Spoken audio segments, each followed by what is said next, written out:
அந்தகன் ஹிந்தியில் அந்தாதுன் ஒரு super duper hit அடித்த படத்தினுடைய ஒரு ரீமேக். கிட்டத்தட்ட ஒரு 2-3 வருடங்களாக இந்த படம் வந்து எடுத்துக்கிட்டே ட்ராவல்லே இருந்துகிட்டு இருக்கு. எப்போ ரிலீஸ் ஆகும் அப்படின்னு எதிர்பார்ப்பு என்னன்னா, முதல் விஷயம் வந்து அந்தாதுனுடைய ரீமேக் இதை எப்படி பண்ணியிருக்காங்கன்னு. 2வது வந்து பிரசாந்துக்கு இது எப்படியாப்பட்ட படமாக இருக்கும் அப்படின்னு. அதுக்கு முதல் காரணம் என்னன்னா, நீண்ட நாட்களாகவே பிரசாந்த் வந்து ஒரு ஹீரோ மெட்டீரியல் அப்படின்றது வந்து அவருடைய தந்தை பலமா நம்பிக்கிட்டு இருக்காரு. அப்ப அவர் தந்தை நம்பாத வேற யாருங்க நம்புவாங்கன்னா உண்மைதான். ஒரு என்னதான் தந்தை நம்பினாலும் வந்து இப்ப பிரசாந்த் இடத்துல மத்த ஹீரோ இருந்தாங்கன்னு வச்சுங்க, ஒரு சலிப்பு வந்துரும் வந்து. அட போங்கய்யா வந்து வேணாம்பா விடுப்பா நான் ஏதாவது கேரக்டர் ரோல் பண்ணிட்டு போறேன். இல்லைன்னா ஒரு ஹீரோவுக்கு அண்ணனா, அப்புறமா தம்பியா, நண்பனா இது மாதிரி பண்ணிட்டு போறேன் அப்படின்ற ஒரு மனநிலை வந்துரும். ஆனாலும் வந்து தந்தை சொல் மிக்க மந்திரம் இல்லைன்ற மாதிரி தொடர்ச்சியா அவர் அப்பா கிழித்த கோட்டை தாண்டாமல் அவர் போயிடுறார். சரி ஓகே, அந்தகன் கதைக்குள்ள வந்துரும். அந்தகன் படத்துல வந்து பிரசாந்த், சிம்ரன், பிரியா ஆனந்த், சமுத்திரக்கனி, ஊர்வசி, யோகி பாபு, கே.எஸ். ரவிக்குமார், மனோபாலா, இப்படி ஒரு பெரிய பட்டாளமே சொல்லிக்கிட்டே போகலாம் வந்து. அவ்வளோ பேர் இதில் நடிச்சிருக்காங்க. படத்துடைய ஒரு ஒன்லைன் அப்படின்னா, ஒரு பியானோ கலைஞர் கண்ணு தெரியாத மாதிரி நடிக்கிறாரு. அவர் ஏன் கண்ணு தெரியாமல் நடிக்கிறார் அப்படின்னா, நான் ஒரு நல்ல பியானோ கலைஞனாக இருக்கும் பொழுது அந்த பியானோ வாசிக்க போனால் என் இசையை வந்து ரசிக்கிறாங்க. அந்த அளவுக்குலாம் எனக்கு பெரிய பாராட்டோ அல்லது வருமானமோ வரமாட்டேங்குது. ஒரு கண்ணு தெரியாத இருந்தால் அந்த இசையோடு சேர்த்து என் மீது வந்து ஒரு பரிதாபம் வரும். பாராட்டும் பரிசும் வந்து நிறைய கிடைக்குது. அந்த ஒரு தொகையில் நான் ஒரு ஒரு ஒரு குறிப்பிட்ட தொகையை சேர்த்துக்கிட்டு லண்டனில் நடக்கிற ஒரு பியானோ போட்டிக்கு நான் கிளம்ப போகிறேன். அதுக்காக தான் இந்த மாதிரி நான் வந்து பார்வையற்றவராக நடிக்கிறேன் அப்படின்னு சொல்லுவார். ஆனால் ஒரு கட்டத்தில் அவர் ஒரு இக்கட்டான சூழ்நிலையில் போய் மாட்டிக்கிறார். ஒரு சிலந்தி வலைக்குள்ளே சிலந்தி மாட்டிக்கிற மாதிரி பிரசாந்த். அதிலிருந்து அந்த வலையை அறுத்துக்கிட்டு அவர் வெளியே வந்தாரா? அப்படி வெளியே வரும் பொழுது அவர் எந்த மாதிரியான பிரச்சனைகளை சந்திக்கிறார்? பார்வையற்ற பிரசாந்த் ஒரு மிடில் ஒரு அதிர்ச்சிகரமான சம்பவம் அவருக்கு நடக்குது. அது என்னன்ட்டு அந்தாதுன் பார்க்காதவங்களுக்கு தெரியும் வந்து. ஓகே, இந்த படத்தில் எப்படி பிரசாந்த் பண்ணியிருக்காரு அப்படின்னு வந்து உண்மையாகவே ஒரு படத்திற்கு கண்டென்ட் வலுவாக இருந்தால் அதில் நீங்கள் எந்த ஆர்டிஸ்ட்டை நீங்கள் வச்சாலும் சரி, அந்த ஆர்டிஸ்ட் வந்து பலமாக உட்காந்துருவாங்க. அது மாதிரி இந்த படத்தினுடைய கண்டென்ட் ஒரு பலமானது.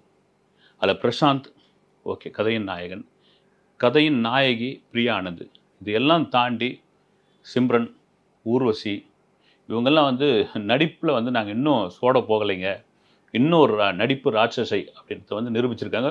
குறிப்பாக சிம்ரனும் பிரசாந்தும் இணைந்து ஒரு 7 படம் ஜோடியாக நடிச்சிருக்காங்க. 90களில் எப்படி வந்து ஒரு ஒரு சில ஜோடியெலாம் கெமிஸ்ட்ரி ஒர்க் அவுட் ஆகிடும் இல்லைங்களா, அது மாதிரி வந்து இந்த ஜோடி. இதில் பார்த்தீங்கன்னா ஒரு எதிர்புதிரமான ஒரு கேரக்டர் வந்து, அந்த எதிர்புதிரமான கேரக்டரில் இவங்க 2 பேரும் எப்படி ப்ளே பண்ணியிருக்காங்க அப்படின்னா, 2 பேரும் ஒருத்தருக்கு ஒருத்தர் விடாமல் அந்த அந்த நடிப்பை காட்டியிருக்காங்க. இதை மீறி சமுத்திரக்கனி முக்கியமாக இருக்கார். சமுத்திரக்கனி அந்த படத்தினுடைய ப்ரொமோஷன்லாம் சமுத்திரக்கனி பேசும்போதெல்லாம் சொல்லிகிட்டே இருந்தார் வந்து, இது ஒரு ஒரு இந்த கேரக்டர் என்ன ஏன் சூஸ் பண்ணார், ஏன் எனக்கு இந்த கேரக்டர் கொடுத்தாங்க அப்படின்ற மாதிரியான விஷயங்கள்லாம் இருந்தது. ஒரு போலீஸ் ஆஃபீஸராக அதில் பண்ணியிருக்காரு வந்து. இன்னும் கூட அவருக்கான ஸ்பேஸ் கொடுத்துருக்கலாமோ அப்படின்னு தோணுது. மற்றபடி பார்த்தீங்கன்னா, ஒரு ஆட்டோ ஓட்டுநராக வர யோகி பாபு கொஞ்ச நேரம் வந்தாலும் அவருக்கான பஞ்செல்லாம் அடிச்சுட்டு போகிறாரு. அப்புறம் மறைந்த மனோபாலா ஒரு போலீஸ் கான்ஸ்டபிளாக வராரு. அவரும் ஒரு 3-4 இடங்களில் சிரிக்க வைக்கிறாரு.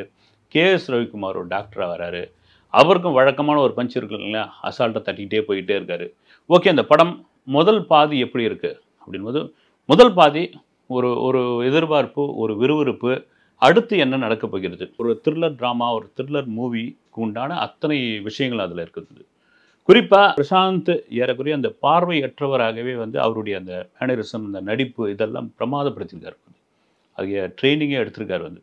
அந்த ஒரு குச்சி வச்சு ஸ்டிக் வச்சு நடக்கிறதாவதும், ஸ்டிக் இல்லாமல் அவர் செய்கிற சின்ன சின்ன விஷயங்கள், இதெல்லாம் வந்து ரொம்ப ரசிக்க வைக்குது. நடிப்பில் நான் இன்னும் சோட போகலைங்க, நான் கரெக்டாக தான் இருக்கிறேன் அப்படின்றது வந்து உணர்த்துறாரு. இதையெல்லாம் மீறி ரொம்ப நாளைக்கு பிறகு சிம்ரன் வந்திருக்காங்க. இடையில பண்ணியிருந்தா கூட சரி, சிம்ரனுக்கு வழக்கமாக வந்து அந்த ஒரு கோபக்கார சிம்ரனா, எனக்கு அந்த பார்த்தேன் ரசிகன் ஒரு படம் வந்து அதுதான் அப்படியே ஞாபகம் வருது, ரிப்பீட் ஆகுது. அந்த பார்த்தேன் ரசிகனில் பார்த்த அந்த சிம்ரன் கொஞ்சம் வயசாக இருக்குது கண்டி, நடிப்பில் அந்த கேரக்டரில் அந்த கோபம் எல்லாமே கரெக்டாக இருக்குது. போகிற போக்கில் ஒரு டயலாக் அனாவசியமாக தட்டி விட்டு போய்கிட்டே இருக்கிற ஒரு அசாத்தியமான ஒரு நடிப்பு வந்து ஊர்வசிக்கு. இந்த ஒரு இன்ட்ரோல் பிளாக் ஒன்று வருது. அந்த இன்ட்ரோல் பிளாக்கில் ஓகே அடுத்து என்ன நடக்க போகுது சீக்கிரமாக கேன்டீன் போகிறவங்க போயிட்டு வரலாம், ரெஸ்ட் ரூம் போயிட்டு வரலான்ற மாதிரியான ஒரு எதிர்பார்ப்பு கொண்டு வராங்க.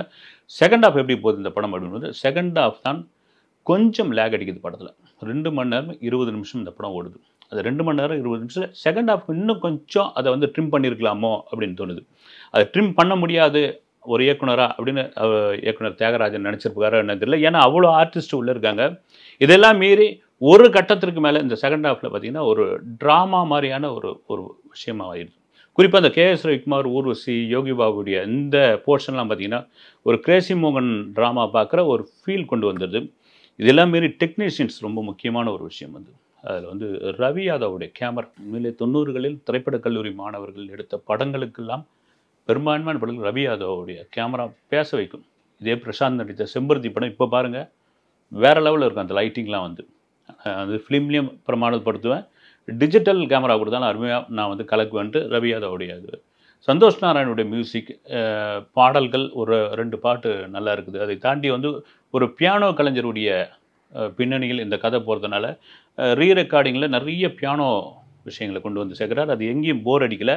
இன்னும் கூட அவர் ஏதாவது ஒரு ஒரு பிஜிஎம் சேர்த்து கொடுத்துருக்கலாமே, அந்த கணக்கான ஒரு தனி பிஜிஎம் ஏதாவது தந்திருக்கலாமே அப்படின்னு தோணுது. வந்து எடிட்டிங், அப்புறமா ஆர்ட் ஒர்க்கு, இதெல்லாம் வந்து விஎஃப்எக்ஸ் இதெல்லாம் சூப்பராக பண்ணியிருக்காங்க. வந்து படத்தில் இன்னொரு முக்கியமான ஒரு விஷயம் என்னென்னா, பிரசாந்த் ரொம்ப நாளாக வந்து ஹீரோன்னு ஒரு விஷயம் இருக்குது. இப்போ கோட் படத்தில் அவர் வந்து ஒரு கேரக்டர் ரோல் பண்ணியிருக்காரு. அந்த கோட் படத்திற்கு அப்புறம் இந்த படத்தை எடுத்துன்னு வந்திருக்கலாமே அந்த கணை அப்படின்லாம் சில பேர் சொல்லியிருந்தாங்க. ஆனால் அதுக்கும் ஒரு கட்ஸ் வேணும். அது ஒரு பெரிய படம் வருதுல்ல, அதுக்கு முன்னாடி இந்த படத்தை விடுறேன் பாரு அப்படின்னு. ஓகே, ஏன்னா அந்த கணை ரொம்ப லேட் பண்ணவும் முடியாது. வந்து இது ரொம்ப நாள் வந்து ஏன்னா அந்தாதூன் பார்த்தவங்கலாம் வந்து என்னையா இந்த படத்தில் இருக்குது அப்படின்ற மாதிரியான எதிர்பார்ப்போட வெயிட் பண்ணிகிட்டு இருந்தாங்க. இதையெல்லாம் மீறி தனக்கு கொடுக்கப்பட்ட அந்த கேரக்டரை பிரசாந்த் சரியாக பண்ணியிருக்காரு. தன்னால் கொண்டு வரப்பட்ட அந்த கண்டென்ட்டை கரெக்டாக கொண்டு வந்து தியாகராஜன் சேர்த்துருக்காரு. இதையெல்லாம் மீறி அந்தாதூன் பார்த்தவர்கள் இன்னும் கொஞ்சம் நல்லா பண்ணியிருக்கலாமே அப்படின்னு தோணும். அந்தாதூன் பார்க்காதவர்கள் நல்லா இருக்குங்க படம் அப்படின்ற சொல்லுவது கூட தியேட்டரில் போய் பாருங்கள். நன்றி.